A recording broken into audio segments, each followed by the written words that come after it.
जैन साहब सुप्रभात, स्वागत है। पहले तो इससे पहले कि आप जेम स्टॉक जो है, आपके कुछ कुछ जेम स्टॉक आज बड़े जबरदस्त सेक्शन में दिख रहे हैं। आईटीडीसी 14% मजबूत हो गया। मेरे ख्याल से सिग्निटी भी आपके जेम स्टॉक में रहा हुआ है, आज आठ नौ बिल्कुल परसेंट ये अनिल भी। जी। बिल्कुल, thank you so much Anil ji. आपको याद रहता है सिग्निटी, तो आपको हमेशा इसलिए याद रहता है कि जब पहली बार मैंने रेकमेंड किया था और फनीश मूर्ति जी का नाम लिया था, और ये बात है 2020 की, जब ये यस। सब स्टॉक्स के बारे में कोई सुनते भी नहीं थे। अब तो हमारे जी बिजनेस की पहुंच इतनी जबरदस्त है, रीच है, और सारे पैनलिस्ट एक से एक सब पिक्स लाते हैं, तो ये स्टॉक सुने जाते हैं। तो सिग्निटी इनफैक्ट अभी आपने जस्ट दिया, एंड इनफैक्ट कोफोर्ज का जो डील है और सिग्निटी और कोफोर्ज का मर्जर भी है, और सिग्निटी के फेवर में ही अभी भी रेशियो। बट मार्केट्स ऐसे हैं कि अच्छी न्यूज आती है, एक बार रिएक्ट करते हैं, फिर वापस से वो हो जाते हैं। बट ओवरऑल वैल्यूएशंस वाले स्टॉक में बिल्कुल बने रहना चाहिए। और आज तो बहुत ही, इनफैक्ट आईटीडीसी, यस आईटीडीसी तो बहुत वैल्यू दिखती है, और मोनेटाइजेशन के ऊपर सरकार का बहुत फोकस है इस बार। इस बजट में एसेट मोनेटाइजेशन का बजट को उन्होंने डबल किया है। So I think things will do well, and बहुत सस्ते वैल्यूएशंस में। कई बार मैं अलग टाइप की रिसर्च कर रहे हैं, जहां पे हम देख रहे हैं कि वैल्यूएशंस भी हो, पेग ग्रोथ पे पीजी भी सस्ता मिले, price to book value multiple सस्ता मिले, जीरो डेट भी हो और ग्रोथ भी हो। अगर वैसी कंपनियां अगर अब हमें मिलना स्टार्ट हो गई है, तो आई थिंक कहीं ना कहीं बॉटम आसपास है।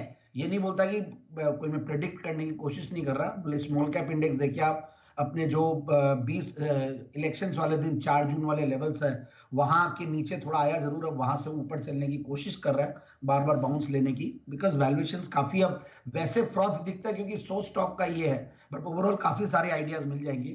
सो thank you Anil ji so much for tossing this question to me. बढ़िया है सर। बताएं अब आज के लिए कौन सा जेम स्टॉक आपने चुना? आज तो थोड़ा आसान हुआ होगा, थोड़ी रिलीफ मिली तो चुनने में आसानी हुई होगी। बिल्कुल अनिल जी।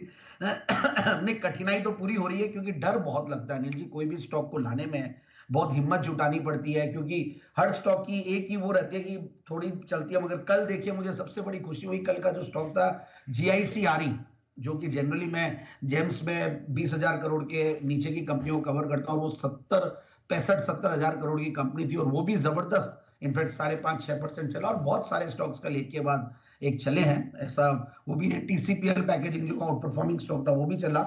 तो कहने का मतलब है कि मार्केट अब विजिलेंट हो रहा है, एंड जस्ट दैट की लिक्विडिटी कम है, इसलिए थोड़ा सा अलग टाइप के मूव्स आते हैं। बट एनीवेज, आज का जो स्टॉक है अनिल जी, आज का स्टॉक भी बहुत बेहतरीन स्टॉक है, और वो है डीएसएसएल, जो कि डायनाकॉन्स systems and solutions limited.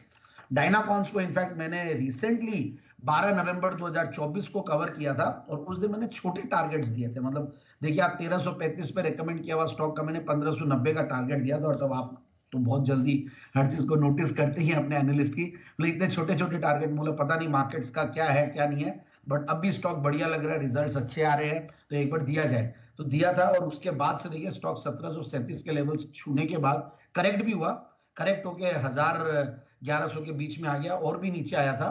So overall मुझे लगता है कि वैल्यूएशन वाइज, जो मैं अभी थोड़ी देर पहले बोल रहा था कि मैं जहां पे वैल्यूएशन भी देख रहा हूँ, 18 का 17 का पी मल्टीपल, फिर 44% का रिटर्न ऑन इक्विटी, 42% का रिटर्न ऑन कैपिटल एम्प्लॉयड, 44%, जहां पे ग्रोथ पिछले 3 साल की 80% की रही है, सेल्स की कैगर 3 साल की 33% रही है, और मतलब नेग्लिजिबल डेट से बोलूंगा, क्योंकि आईटी इंफ्रास्ट्रक्चर की कंपनी, तो 0.35 का डेट को मैं एक्सेप्ट करता हूं। क्वार्टरली रिजल्ट्स जहां पे बहुत बढ़िया, 13 करोड़ के सामने 18 करोड़ का पैट है। तो इस तरीके से पिछले अगर टीटीएम बिजनेस पे देखें, तो बहुत ही बेहतरीन पैट और बेहतरीन टॉप लाइन पे कंपनी बैठी हुई है।